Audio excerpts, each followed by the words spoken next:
Magandang umaga mga bata. Magandang umaga din po, teacher.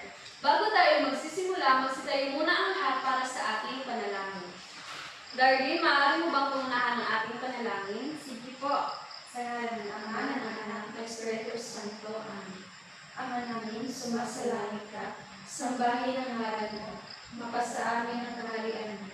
Sundin ang loob mo dito sa lupa para lang sa langit. Bigyan mo kami ng makakain sa araw-araw. At patawarin mo kami sa aming mga kasalanan. Gaya ng kapatawad namin sa mga sala sa amin. At huwag mo kami ipahintulot sa tukso. At iadya mo kami sa bilang ng sasamahan. Sa ngalan ng Ama, ng Anak, ng Espiritu Santo. Amen. Maaari na kayong masiupo mga bata. Salamat po, teacher. Kamusta naman kayo mga bata? Mabuti naman po, teacher. Mabuti. May lumipat pa sa klase ngayong araw? Wala po, teacher. Okay. So, mahusay. Ngayon, handa na ba kayong gumalaw at sumayaw ngayong araw mga bata? Handa na po kami, teacher. Okay. Magsitayo muna ang lahat para sa ating pampasigla.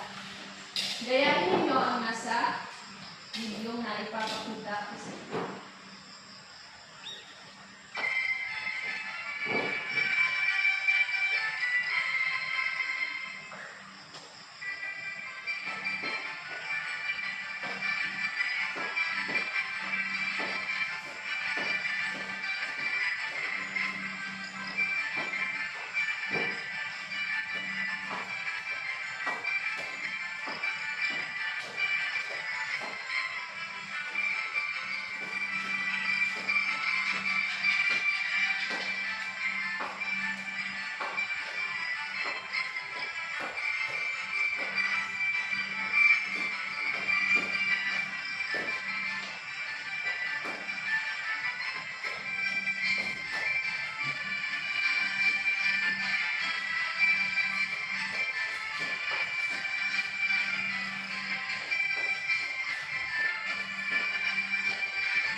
Okay, mahusay mga bata, maaari na kayong umupo.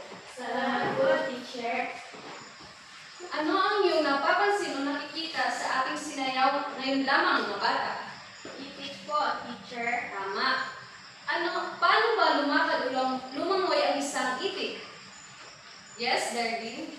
Pababa-baba at pumapadyak gamit ang kanilang mga paa po, teacher. Tama. Ang ginawa nating kilos ay may kaugnayan sa ating pag-aaralan ngayon. Ito ang sayaw na itik-itik.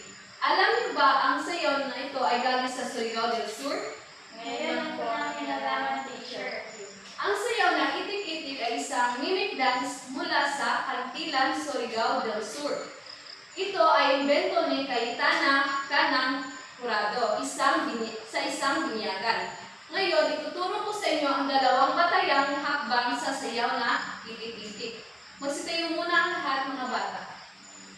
At kayanin ninyo, una ay ang step tap, ang ihakbang ang kanan paa. At itap lamang ang kaliwang paa. Subukan natin mga bata. Ganun na. At ang pangalawa ay ang pagpapagaspas ng pakpak gamit ang ating mga kamay na habang nakabaluktot ng bahagya ang siko.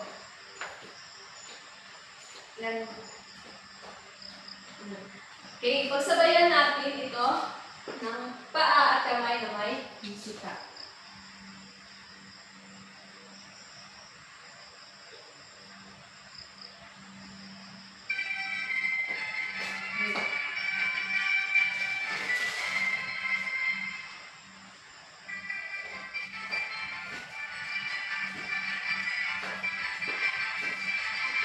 Tapos ang pangalawa ay ang pagpagasgas ng kamay.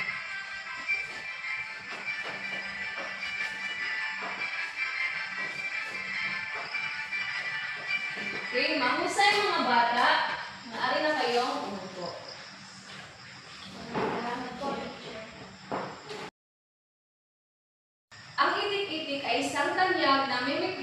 mula sa Kantilan, Surigao del Sur na nagmula sa orihinal na sayaw na Sibay.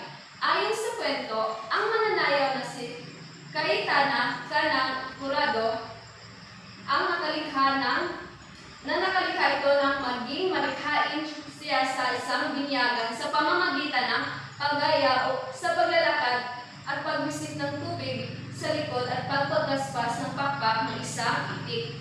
Ang sayaw ay sinasagawa sa kumpas na 3-4 na karaniwang itinatampok ang pagsuot at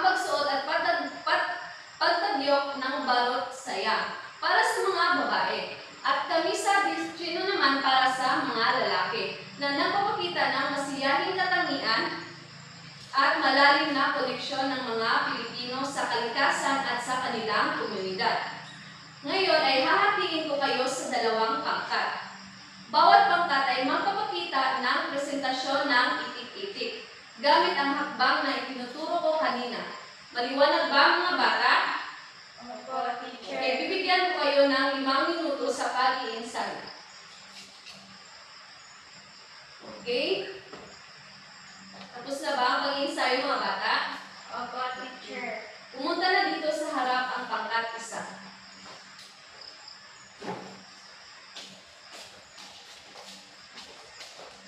Okay.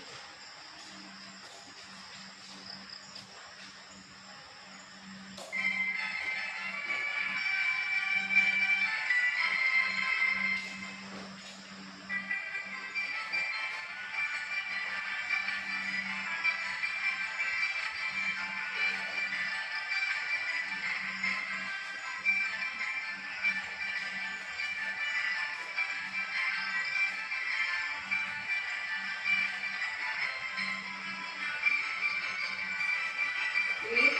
Mahusay pangkat 1. Ngayon, ang pangkat 2 naman.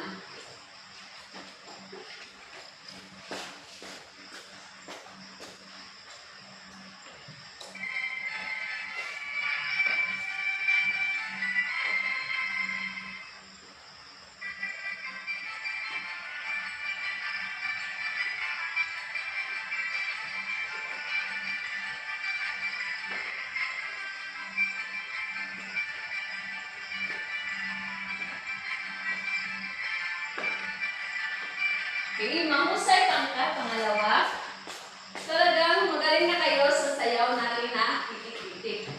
Ngayon, bigyan niyo yung mga sarili na what a nice clap. Magsitayo muna ang lahat. 1, 2, 3. 1, 2, 3. What a nice. Okay, gusto po na kayo.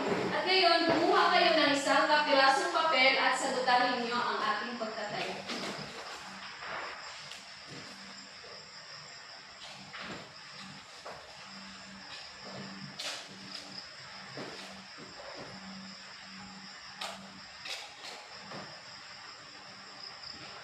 Tapos na ba mga bata?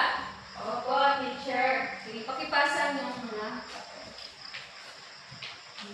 Ngayon, kunin ninyo ang inyong kwaderno sa Pilipino at kopyain ninyo ang inyong takdang aralin. Basahin muna ninyo ang inyong takdang aralin.